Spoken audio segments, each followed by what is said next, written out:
June is Stroke Awareness Month, and the Heart and Stroke Foundation want to bust some myths and share some key information that might save lives. One of the misconceptions about strokes is that they only happen to older people, but our next guest experienced a stroke at the age of 38. We're very pleased to welcome Mandy Grace in studio this morning to share her experience with stroke. Thank you so much for coming in, Mandy. Thanks for having me in. So let's walk us back to when you had the stroke, which is really not that long ago. It's about 2 years ago now, but it feels almost like yesterday. Yeah, what happened? I was a few days past my 38th birthday, and I just woke up a little bit early and didn't feel right. Something was off. I tried to stand up, and I wasn't really able to get out of bed. My dog heard me, thought it was go time, so he came running. I couldn't speak to him or reach out and touch him. And I immediately was just like, oh my goodness, what is happening to me? I didn't really know what to do next. Yeah. Well, what did you do next? So I was not sure at that point in time. I've since learned that 911 can find your location, even on a mobile device. Okay. But I only had my cell phone, and I called my best friend, who fortunately answered her phone that early and was in my bedroom within 10 minutes, taking control, calling 911, because the quicker you can get treatment, the quicker the response is, and the more likely it is that you'll have a good outcome. Well, I'm really glad you're with us this morning, because it goes to show that strokes can happen to anybody at any age. You were telling me during the break that you considered yourself a healthy person. You had no stroke risk that you were aware of. Absolutely. I didn't know that there were stroke risks that weren't, like smoking or high blood pressure. One of the indicators for stroke is actually congenital heart disease. And it turned out, little known to me, I had a congenital heart defect that allowed a blood clot to pass into my brain. But I've been living 38 years without it. And I thought I was healthy, but sometimes health is not necessarily what you think it is. Absolutely. Okay, let's talk about the signs of stroke. It sounds like you were experiencing some of the FAST, F-A-S-T. You've got it. So walk us through what that means. So FAST, which you'll see on billboards, you'll see on ambulances around the province.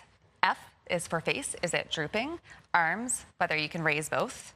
Speech, you're looking for whether it's jumbled or slurred at all. And then the T is for time. The quicker you can call 911 or your local emergency services, the better the outcomes are going to be. So it sounds like you are feeling unwell, and if in doubt, call 911. If you are in any doubt, or if you see someone that you think might be experiencing signs of stroke, call 911. Life-saving treatment begins literally the minute you dial, and there's no downside. Call. All right. I was at a luncheon for the Heart and Stroke Foundation last week. We heard from a woman who was 29 when she experienced stroke. Her symptoms weren't as obvious as yours, and right away because she was so young, they didn't diagnose stroke right away. So I think that more research is coming to help people recognize stroke in all ages, and she may have been more likely to say, hey, maybe I have a stroke, but she never thought Absolutely. of that. And in young people, it seems like the symptoms are more likely to be attributed to something else. Yes. Some of the things that happened to me as well, some issues with my vision, the balance, the dizziness, the headache, those are not what you think of when you hear stroke necessarily. FAST are the most common signs and the ones that are most likely to be caused only by stroke, but there certainly are other symptoms, and the more awareness, the better the outcomes are going to be for us. Definitely. So you're about 2 years into your stroke recovery. How does it impact your life to this day?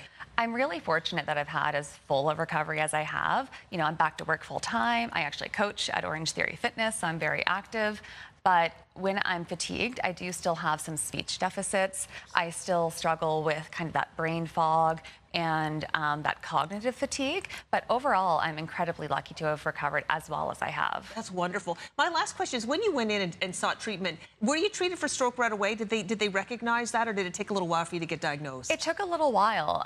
When I say a little while, within the day. Yeah. The morning after I was admitted to hospital, a scan showed that I had 5 strokes, and I was in hospital for about 2 weeks. Wow, 5 strokes.